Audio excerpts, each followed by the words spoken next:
24వ అధ్యాయము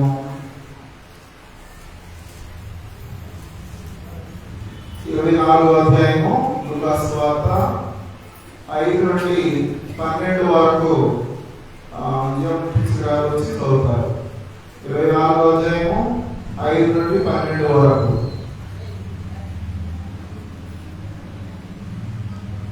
సరే, మన మధ్యలో నుండి రాజేశ్వరి బైబిల్ పఠనం చదువుతారు. 24వ అధ్యాయము లూకా సువార్త 5 నుండి 12 వరకు చదువుతారు.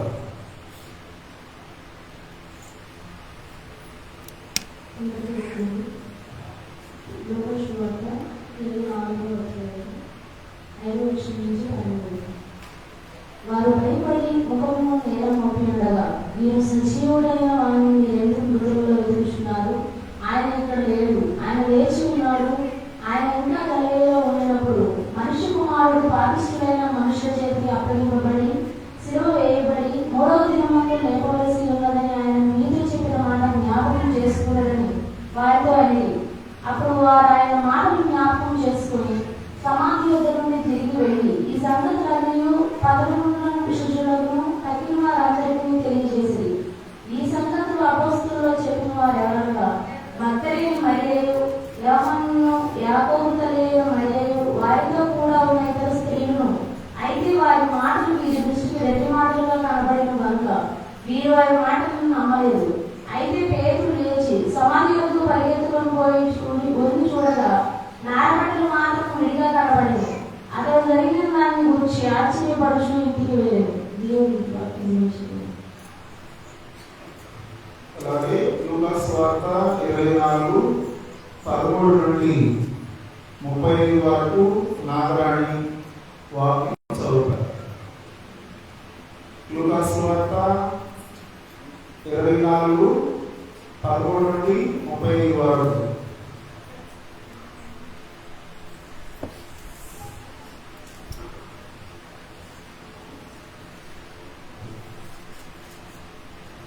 లూకా సువార్త 24వ అధ్యాయము 11 నుంచి 35 వరకు.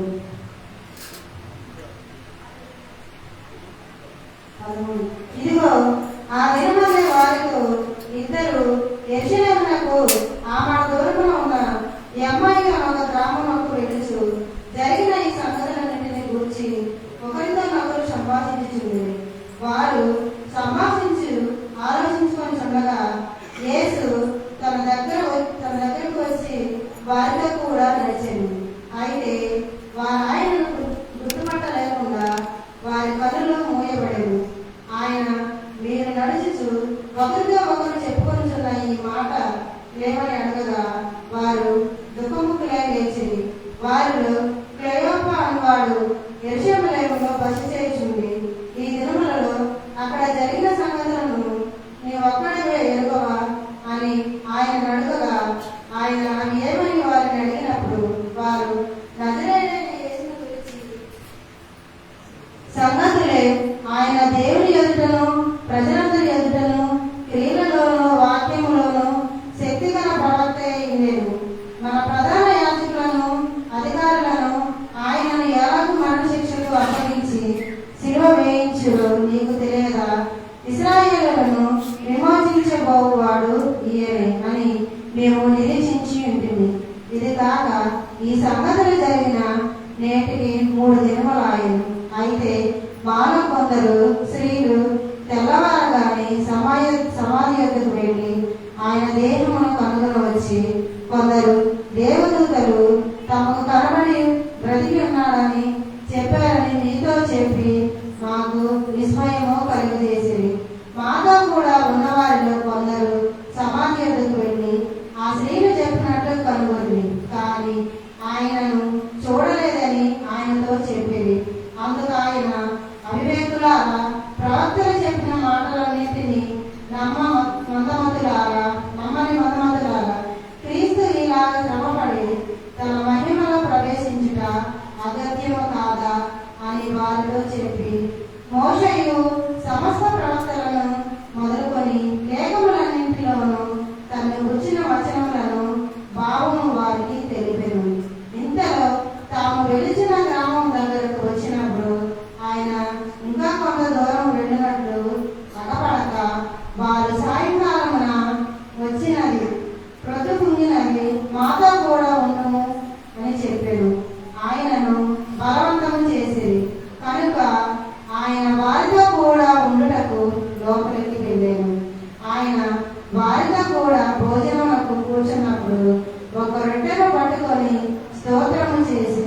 దానిని విరచి వారికి పంచిపెట్టగా వారి కష్టములు తెరవబడి ఆయనను గుర్తుపట్టేది. అంతటా ఆయన వారికి అదృశ్యుడాయను. అప్పుడు వారు ఆయన త్రోవలో మనతో మాట్లాడుచు, లేఖనములను మనకు బోధపరుచున్నప్పుడు మన హృదయంలో మనము మండుచుండలేదా అని ఒకరితో ఒకరు చెప్పుకునేది. ఆ గడియలోనే వారు లేచి యెరూషలేమునకు తిరిగి వెళ్ళగా పొదనొకడు శిష్యులను వారితో కూడా ఉన్నవారిని కూడుకొచ్చి, ప్రభు నిజముగా లేచి సీమోనునకు కనబడనని చెప్పుకొనిచుండెను. వారిని విని త్రోవలో జరిగిన సంగతులను ఆయన రొట్టె విరుచుట వలన అది మనకు ఎలాగో తెలియబడను అది తెలియజేసేది. ప్రభుని వాకు. సరే, లూకా సువార్త 24:36 నుండి చివరి వరకు చిన్న మంచి వాక్యం చదువుతారు. 24:36 నుంచి లాస్ట్ వరకు.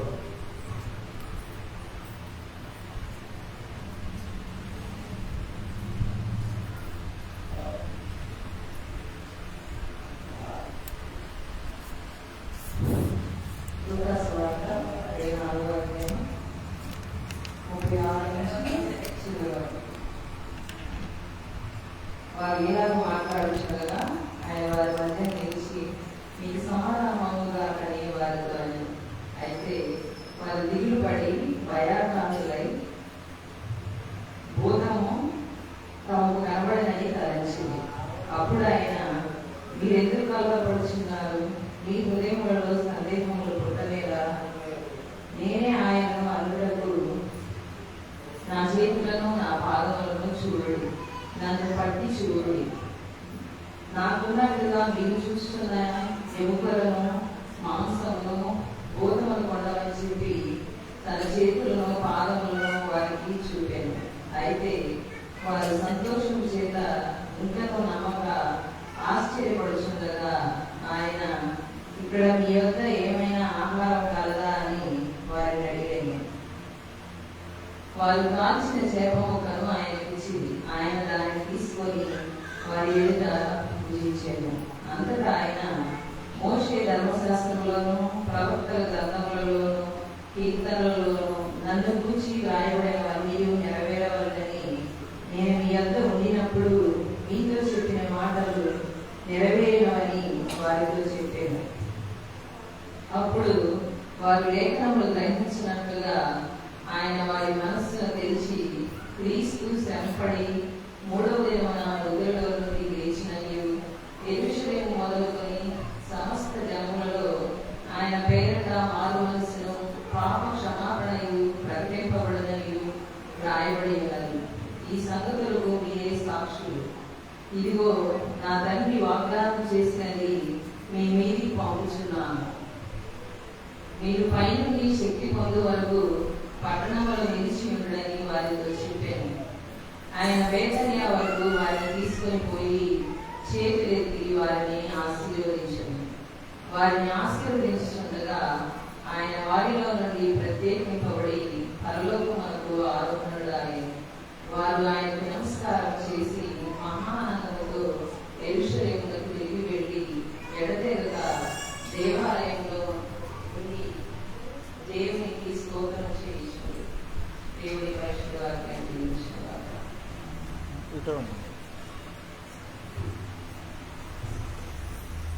వాక్యం చదివిన అందరికీ వందనాలు తెలియజేస్తున్నాను. చేసిన అందరికీ ప్రభు పేరిట వందనాలండి. ఈ రోజున ప్రభు ఎలాగా దేవుడు వారి కన్నులను తెరిచినాడో ఈ రోజున బైబిల్ గ్రంథంలో చూస్తున్నాం. మన కన్నులను తెరిచు యేసు అనే అంశాన్ని మనం చూడబోతున్నాం. లూకా సువార్త 24వ అధ్యాయము 13వ చూడండి. ఇదిగో ఆ దినం నుండి వారిలో ఇద్దరు యెరూషలేములో ఆమడం కోరున ఎమ్మాయి అనే ఒక గ్రామంకు వెళుచు జరిగిన సంగతులను గూర్చి ఒకరితో ఒకరు సంభాషించుండేది. చూడండి, ఈ రోజున 8వ రోజున యేసుక్రీస్తు ప్రభువారు మరలా కనపడి వారి బాధను తెలుసుకున్నట్లుగా మనం చూస్తున్నాం. ఎమ్మాయి మార్గంలో జరిగిన సంఘటనలు మనం చూస్తున్నాం. వారి బాధను దేవుడు తెలుసుకున్నాడు. ఎలా తెలుసుకున్నాడు దేవుడు అంటే, చూడండి, మన దేవుడు మన అవసరాలన్నీ కూడా తీర్చే దేవుడు, మనతో మాట్లాడే దేవుడు అనే వాక్యంలో మనం చూస్తున్నాం. 24వ అధ్యాయం 10వ వచనం చూస్తే, వారు సంభాషించుండగా ఆలోచించుకుంటుండగా యేసు తానే దగ్గరకు వచ్చి వారితో కూడా నడిచెను. చూడండి, మనతో ఉండే దేవుడు, మనతో నడిచే దేవుడు, మనలో ఉండడానికి దిగి వచ్చిన దేవుడు మన దేవుడు. యోహాను సువార్త 14వ అధ్యాయము 18వ వచనం చదువుదాం. యోహాను సువార్త, మీకు అనాథులుగా విడుదలను నేను మీ యొద్దకు వచ్చును, కొంతకాలమైన తర్వాత లోకము నన్ను మరి ఎన్నడూ చూడలేదు. చూడండి, మన దేవుడు మనతో ఉండటానికి వచ్చాడు. 18వ వచనం చూస్తే, మీకు అనాథులుగా విడుదలను మీ యొద్దకు వచ్చును అనే మాట మనం చూస్తున్నాం. అలాగే మత్తయి సువార్త 18వ అధ్యాయము, మత్తయి సువార్త 18వ అధ్యాయము 20వ వచనం చదువుదాం. ఏలయనగా ఇద్దరు ముగ్గురు నా నామమున ఎక్కడ కూడిందో అక్కడే నేను వారి మధ్యన ఉందునని చెప్పాను. చూడండి, ఎమ్మాయి మార్గమున యేసయ్య మూడవ వ్యక్తిగా వారితో కలిసి మాట్లాడుతున్నాడు, వారితో ఉండి నడుస్తున్నాడు దేవుడు. అందుకని వాక్యం ఏం పోస్తుందంటే, ఎక్కడైతే ఇద్దరు ముగ్గురు నా నామం పేరిట కూడుకొని ఏకీభవిస్తారో అక్కడ నేను ఉంటానని, వారి మధ్య ఉంటానని చెప్పిన దేవుడు మనతో ఉన్నాడు మన దేవుడు. ఇంకా బైబిల్ గ్రంథంలో చూస్తే, రెండవదిగా కళ్ళు మూయబడిన శిష్యులకు దేవుడు ఏం చేశాడంటే కనువిప్పు కలిగించాడు. వాళ్ళు మూయబడిన స్థితిలో ఉన్నారు. దేవుడు ఏం చేశాడంటే 24వ అధ్యాయము లూకా సువార్త 16వ వచనం చూడండి. యేసయ్యను గుర్తించలేదు. చదవండి. అయితే వారాయనను గుర్తు పట్టలేకుండా వారి కళ్ళు మూయబడేమో. చూడండి, రెండవగా చూస్తే కళ్ళు మూయబడిన శిష్యులు వాళ్ళు యేసయ్యగా గుర్తించలేదు. అలాంటి పరిస్థితిలో యేసయ్యను గుర్తించే స్థితిలో రావడానికి దేవుడు చేశాడు. యోహాను సువార్త 20వ అధ్యాయము 14వ వచనం చూద్దాం. ఆమె మాటలు చెప్పి వెనుక తట్టు తిరిగి యేసు నిలుచుండుట చూసిన గాని ఆయన యేసు అని గుర్తుపట్టలేదు. చూడండి, ఇక్కడ ఇద్దరు శిష్యులు యేసయ్యను గుర్తుపట్టలేదు. ఇక్కడ మరియా సమాధి దగ్గర ప్రభువారు లేచిన సందర్భంలో యేసయ్యను గుర్తుపట్టలేని పరిస్థితిలో మనం చూస్తున్నాం. లూకా సువార్త 24వ అధ్యాయము 31వ వచనం చూడండి. ఎప్పుడు గుర్తుపట్టారంటే, వారు కన్నులు తెరవబడి ఆయనను గుర్తుపట్టి అంతటా వారికి అదృశ్యుడాయన. చూడండి, ఎప్పుడు యేసయ్యను చూశారంటే వారి కన్నులు తెరవబడిన స్థితిలోకి వచ్చినప్పుడు యేసయ్యను ఎమ్మాయి మార్గంలో వారు గుర్తించడం మనం చూస్తున్నాం. ఇంకా బైబిల్ గ్రంథంలో చూసినట్లయితే లూకా రాసిన సువార్త చూడండి 3వదిగా మనం చూస్తే, శిష్యుల దృష్టిలో యేసు ఎవరు అనే ప్రశ్న ఉన్నది. యేసయ్య ఎవరుగా వారు గుర్తించారంటే 24వ అధ్యాయము లూకా సువార్త 19వ వచనంలో ఇలా అనుకుంటున్నారు. ఆయన అవి ఏమని వారు అడిగినప్పుడు వారు నజరేయుడైన యేసును గూర్చిన సంగతులే ఆయన దేవుని ఎదుటను ప్రజలందరి ఎదుటను క్రియలలోను వాక్యములోను శక్తి గల ప్రవక్త ఉండేనో. చూడండి, యేసును గురించి వాళ్ళు ఏమనుకుంటున్నారు అని యేసయ్యే వారితో ఉండి మాట్లాడుతున్నారు. అసలు నన్ను గురించి మీరేమనుకుంటున్నారు అని శిష్యులను అడిగినప్పుడు ఏలియా అన్నారు, కొందరు యోహాను అన్నారు, కొందరు ప్రవక్తలలో ఒకడు అన్నారు. ఇక్కడ యేసుక్రీస్తు ప్రభువారు శిష్యుల దృష్టిలో నన్ను గురించి మీరేమనుకుంటున్నారంటే ఇక్కడ ఏమన్నారంటే ప్రవక్త అని సాక్ష్యం ఇస్తున్నారు. బైబిల్ గ్రంథంలో చూస్తే మత్తయి సువార్త 21వ అధ్యాయము 11వ వచనం చూద్దాం. మత్తయి సువార్త 21వ అధ్యాయము చదవండి. నజరేతు వాడకు ప్రవక్త యేసు అని చెప్పి. చూడండి, ప్రభువు గురించి వాళ్ళు ఏమనుకుంటున్నారు అనగానే ఇక్కడ బైబిల్ ప్రవక్త అని గుర్తించారు. అలాగే యోహాను సువార్త 4వ అధ్యాయము 19వ వచనం చదువుదాం. యేసు గురించి వాళ్ళు ఏమనుకుంటున్నారంటే, అప్పుడు ఆ స్త్రీ, అయ్యా నీవు ప్రవక్తవని గ్రహించుతున్నాము. చూడండి, ఈ స్త్రీ ఎవరంటే సమరయ స్త్రీ, యూదుల బానిసలుగా పేర్కొనబడిన స్త్రీ. ఇక్కడ ఆ స్త్రీ ఏమంటుందంటే, అయ్యా నీవు ప్రవక్తవని నేను గ్రహిస్తున్నానని ఆ స్త్రీ సాక్ష్యం ఇస్తుంది. నాలుగోదిగా మనం చూస్తే అల్ప విశ్వాసం నుండి విశ్వాసంలోకి నడిపించబడిన శిష్యులు ఎలాగంటే, లూకా రాసిన సువార్త 24వ అధ్యాయము 25వ వచనం చదువుదామండి. లూకా సువార్త చదవండి. అవివేకులారా, ప్రవక్తలు చెప్పిన మాటలన్నీ నమ్మని మందమతులారా. చూడండి, ఇక్కడ వాక్యంలో చూస్తే ప్రభు గురించి వాళ్ళు ఎలా ఉన్నారంటే అల్ప విశ్వాసములు ఉన్నారు. ప్రభు చెప్పిన మార్గంలో అన్ని మరిచిపోయిన స్థితిలో ఉన్నారు. అందుకని దేవుడు బోధిస్తున్నా అంటే మార్కు రాసిన సువార్త వాళ్ళ అల్ప విశ్వాసాన్ని దేవుడు బాగు చేస్తున్నాడు. మార్కు సువార్త 8వ అధ్యాయము 17వ వచనం చదువుదాం. చదవండి. యేసు అది ఎరిగి మన యొద్ద రొట్టెలు లేవని మీరు ఆలోచించున్నారు, మీరింకా గ్రహింపలేదా, ఇదే చెప్పలేదా? మీరు కఠిన హృదయం గలవారే ఉన్నారు. మీరు కన్ను నుండి చూడరా, చెవు నుండి వినరా, జ్ఞాపకం చేసుకున్నారా. చూడండి, ఇక్కడ యేసుక్రీస్తు వారు వాళ్ళ యొక్క అల్ప విశ్వాసాన్ని దేవుడు బాగు చేస్తున్నాడు. 5,000 మందికి ఆహారం పెట్టిన దేవుడు, 4,000 మందికి ఆహారం పెట్టిన దేవుడు. ఇక్కడ ఏమంటున్నారంటే అల్ప విశ్వాసంతో వాళ్ళు ఉంటున్నారు. అలాంటి పరిస్థితిలో దేవుడు వారితో మాట్లాడి ఉన్నారు.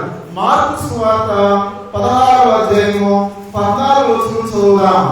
మార్కు సువార్త పిమ్మట 11 మంది శిష్యులు భోజనంలో కూర్చున్నప్పుడు ఆయన వారికి ప్రత్యక్షమై తానే లేచిన తర్వాత తాను చూసిన వారి మాట నమ్మనందున వారి అపనమ్మకం నిమిత్తమును హృదయ కాఠిన్యం నిమిత్తమును వారిని గద్దించెను. చూడండి, ఇక్కడ వాక్యంలో చూస్తే యేసు వాడి యొక్క అల్ప విశ్వాసాన్ని ఎలాగా బాగు చేస్తున్నాడో మనం చూస్తున్నాం. లూకా మార్కు సువార్త 9వ అధ్యాయము 19వ వచనం చదువుదాం. అందుకైన నేను ఎంతకాలం మీతో ఉండును, ఎంతకాలం మీతో సహింతును, వారిని అర్థం తీసుకొని రండి వారితో చెప్పగా. చూడండి, వాళ్ళలో ఉన్నటువంటి విశ్వాసాన్ని బట్టి దేవుడు కార్యం చేస్తున్నాడు. యేసుక్రీస్తు ప్రభువారు వాళ్ళ గురించి ఏమన్నా అంటే, చూడండి ఇది నేను చేయగలనని మీరు నమ్ముతున్నారని చెప్పగానే వాళ్ళు నమ్ముతున్నాము ప్రభు అని నమ్మకాన్ని బట్టి దేవుడు కార్యం జరిగించున్నాడు. ఈ రోజున ఈ 4వ విషయం చూస్తే ఎంఐ మార్గంలో అల్ప విశ్వాసులైనటువంటి వారిని విశ్వాసులుగా దేవుడు మార్చాడు. అలాగే మార్కు సువార్త 7:18 వచనం చూద్దాం. మార్కు సువార్త ఆయన వారితో ఎట్లనో, మీరు ఇంత అవివేకులై ఉన్నారా? వెలుపల మనుషులు లోపలికి పోనీలే గాని అభివృద్ధిగా చేయగలదని మీరు గ్రహింపకున్నారా. చూడండి, ఇక్కడ వాటిలో చూస్తే ఎంఐ మార్గంలో జరిగిన సంఘటన మనం చూస్తే 24వ అధ్యాయం 31వ వచనం చూద్దాం. ప్రభు వారి కనులను వాక్యము ద్వారా, వాక్యము వెలుగు ద్వారా తెరిచినాడు దేవుడు. 31వ వచనం చూడండి. వారి కనులు తెరవబడి ఆయన గుర్తుపట్టి అంతటా వారికి అదృష్టుడైన. ఎలా దేవుడు వారి కనులను తెరిచున్నాడంటే వాక్యాన్ని బోధించున్నాడు. ప్రవక్త అయినటువంటి ఇక్కడ ప్రవక్త చెప్పిన మాటల గురించి లేఖనాల్లో ప్రభు అని యేసుక్రీస్తు ప్రభువారి గురించి చెప్పి మూడవ దినమున ఆయన తిరిగి లేస్తాడనే మాటను ముందుగానే చెప్పినట్లుగా వాక్యంలో మనం చూస్తున్నాం. లూకాసు వార్త 24:16 చూస్తే మూయబడిన స్థితిలో ఉన్నారు, ఇక్కడ గుర్తుపట్టే స్థితిలోకి వచ్చేసారు. ఇక్కడ బైబిల్ గ్రంథం చూస్తే లూకా రాసిన సువార్త 4వ అధ్యాయం 30వ వచనం చూద్దాం. 4వ అధ్యాయం 30వ వచనం. అయితే ఆయన వారి మధ్య నుండి దాటి తన మార్గమున వెళ్ళిపోయాను. ఇక్కడ వాక్యంలో చూసినట్లయితే యేసుక్రీస్తు ప్రభువారు ఎలాగా మన జీవితంలో వాక్యం ద్వారా మాట్లాడతారంటే ఇక్కడ మాట్లాడాడు దేవుడు. ఏమని మాట్లాడంటే చూడండి, బైబిల్ గ్రంథంలో చూస్తే 19వ వచనం చూద్దాం. 24వ అధ్యాయం లూకాసు వార్త 19వ వచనం. ఆయన ఏమని వారు అడిగినప్పుడు వారు నజరేయుడైన యేసును గురించిన సంగతులే ఆయన దేవుని ఎదుటను ప్రజలందరి ఎదుటను క్రియలలోను వాక్యంలోను శక్తి గల ప్రవక్తై ఉండేను. చూడండి, యేసును గురించి అక్కడ యేసయ్యే లేఖనాల ద్వారా మాట్లాడుతున్నాడు. మాట్లాడి ఇక్కడ యేసుక్రీస్తు ప్రభువారు ప్రవక్తలు ప్రవచించిన ప్రవచనాల గురించి కూడా దేవుడు వారితో మాట్లాడుతున్నాడు. 20వ వచనం చూడండి. మోషేయు లూకాసు వార్త 24:27 మోషేయు సమస్త ప్రవక్తలను మొదలుకొని లేఖనమన్నిటిలో చెప్పిన యేసు నిలుచుట చూసెను. చూడండి, యేసును గుర్తించిన స్త్రీ ఎవరంటే మగ్దలేనే మరియ. మొట్టమొదటిగా క్రీస్తును ప్రభువుగా అంగీకరించి దేవుని కొరకు సాక్ష్యం చెప్పిన స్త్రీగా ఈమె మారిపోయింది. ఆరోగ్యంగా మనం చూస్తే శిష్యుల హృదయాన్ని దేవుని వాక్యంతో మండించాడు దేవుడు. ఎలాంటి వాక్యం అంటే 24వ అధ్యాయము 32వ వచనం చూడండి, లూకాసు వార్త.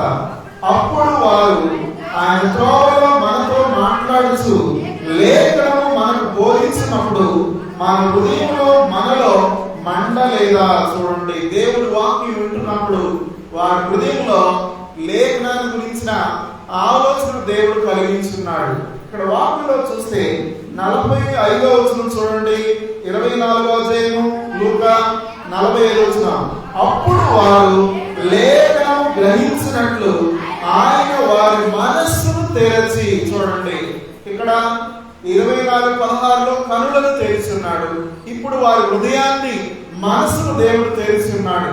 దేవుని బట్టి అంటే వారి లేఖనాలను గ్రహించాలని, లేఖన ప్రకారం చనిపోయి తిరిగి లేచిన దేవుని యేసుక్రీస్తు ప్రభువారిని నమ్మాలి అని వాడు గుర్తించాలని ప్రభువు వారితో మాట్లాడుతున్నాడు. చూడండి, ఆయన ఏమని చెప్పాడంటే ఏ లేఖనాన్ని బోధించునంటే 46వ వచనం చూడండి.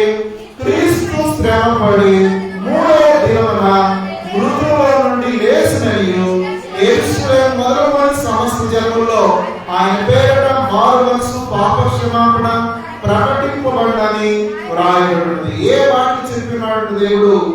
లేఖనము ద్వారా మాట్లాడాడు దేవుడు.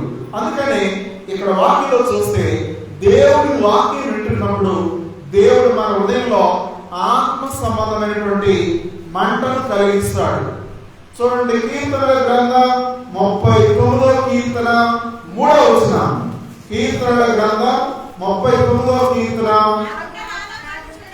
నా గుండె నాలో మండుచుండెను, నేను ధ్యానించు చూడగా మంట పుట్టెను, అప్పుడు నేను ఈ మాటలు నోరారా పలికితిని. చూడండి, దేవుడు ఎలాంటి ఆశను శిష్యుల్లో కలిగించినంటే లేఖనం ప్రకారం వారు జీవించాలని దేవుడు వారిని బలపరిచారు. అలాగే యోహాను సువార్త 6వ అధ్యాయము 63వ వచనం చదువుదాం. యోహాను సువార్త 6:63 ఆత్మీయ జీవింపచేయుచున్నది, శరీరం కేవలం నిష్ప్రయోజనము. నేను మీతో చెప్పిన మాటలు ఆత్మయం జీవమై ఉన్నది గాని. చూడండి, ఆత్మ సంబంధంగా దేవుడు వారితో మాట్లాడాడు. ఎలాంటి మాటలు అంటే దేవుడు వాక్యం వింటున్నప్పుడు మన హృదయంలో ఆత్మ సంబంధమైన దాహం దప్పికను దేవుడు తీరుస్తాడు. అలాగే దేవుడు వాక్యం వింటున్నప్పుడు మనకు జీవాహారంలో దేవుడు మనతో మాట్లాడతాడు. ఇర్మియా గ్రంథంలో చూడండి, దేవుని వాక్యం వింటున్నప్పుడు దేవుని మాటలు మనకు దొరకక వాటిని పూజిస్తాం. 15వ అధ్యాయము ఇర్మియా గ్రంథం 16వ వచనం చదువుదామండి. నీ మాటలు నాకు దొరకగా నేను వాటిని పూజించితిని. సైన్యముల అధిపతి యెహోవా, దేవా, నీ పేరు నాకు పెట్టబడిను గనుక నీ మాటలు నాకు సంతోషము, నా హృదయం నాకు ఆనందం కలుగజేయుచున్నది. చూడండి, అలాంటి ఆనందం శిష్యులలో కలిగింది. నీ మాటలు మాకు దొరికింది ప్రభువా, మాకు జీవాహారంగా దేవుడు అనుగ్రహించున్నాడని చెబుతున్నాడు. 23వ అధ్యాయము ఇర్మియా గ్రంథం 29వ వచనం చదువుదాం. 23వ అధ్యాయము 29వ వచనం. నా మాట అగ్ని వంటిది కాదా, బండను బద్దల చేయు శుద్ధి వంటిది కాదు. చూడండి, దేవుని మాట ఎలాంటివంటే అగ్ని వంటివి, బద్దలు చేసే శుద్ధి వంటివి. అలాగే బైబిల్ గ్రంథం చూస్తే ఖడ్గము వంటి దేవుడు వాక్యం, రెండంచులు గల ఖడ్గం గల వాక్యం చేత దేవుడు మనతో మాట్లాడతాడు. హెబ్రీ పత్రిక 4వ అధ్యాయం 12వ వచనం చదువుదాం. హెబ్రీ పత్రిక 4వ అధ్యాయము. ఎందుకనగా దేవుని వాక్యం సజీవమై బలముగలదై రెండంచులు గల ఎటువంటి ఖడ్గము కట్టినో వాడిగా ఉండి ప్రాణాత్మలను కీళ్లను మూలను విభజించినంత మట్టుగా దూర్చు హృదయమైన తలంపులను ఆలోచనలను శోధించు. చూడండి, దేవుని వాక్యానికి అంత శక్తి ఉన్నది. అందుకని వారి హృదయంలో మంట పుట్టించాడు దేవుడు. దేవుని కుమారుడు చనిపోయాడు, తిరిగి లేచాడని వార్తను మీరు చెప్పండి అని దేవుడు వారితో మాట్లాడుతున్నట్టు మనం చూస్తున్నాం. అందుకని ఇక్కడ బైబిల్ గ్రంథంలో చూస్తే ఏ మాటల గురించి దేవుడు చెప్పాడంటే యెషయా గ్రంథం 53వ అధ్యాయం 3వ వచనంలో ప్రభువు వారు పొందిన శ్రమల గురించి దేవుడు వారితో మాట్లాడాడు. మనుషుల వలన విసర్జింపబడిన వాడు ఆయన, వ్యసనాక్రాంతుడుగాను వ్యాధి అనుభవించిన వాడుగాను మనుషులు చూడ నల్లని వాడుగా ఉండేను. అతడు తృణీకరింపబడిన వాడు కనుక మనం అతని ఎన్నిక చేయలేకపోతుంది. నిశ్చయంగా అతడు మన రోగులను భరించిన, మన వ్యసనములను వహించిన.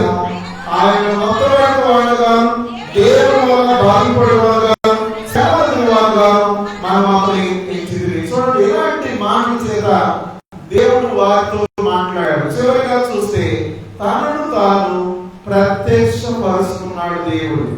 చూడండి, 24వ అధ్యాయం లూకా సువార్త ఎలా ప్రత్యక్షపరుచుకున్నాడంటే 29వ వచనం. వారి సాయంకాలం వచ్చినది, ప్రొద్దుకుంటున్నది, మాతో కూడా ఉండమని చెప్పి ఆయన బలవంతం చేసి కనుక ఆయన వారితో కూడా ఉండటం వెలుగులోకి వెళ్ళాము.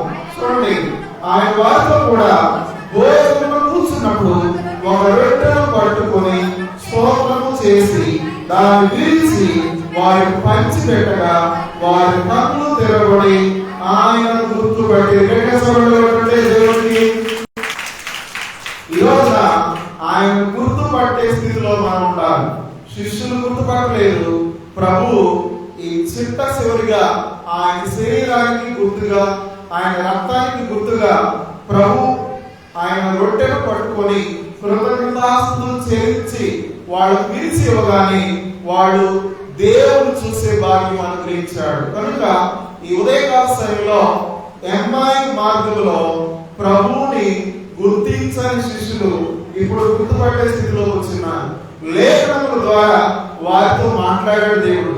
ఆ లేఖనాల గురించి సాక్ష్యం చెప్పడానికి చెప్పాడు దేవుడు.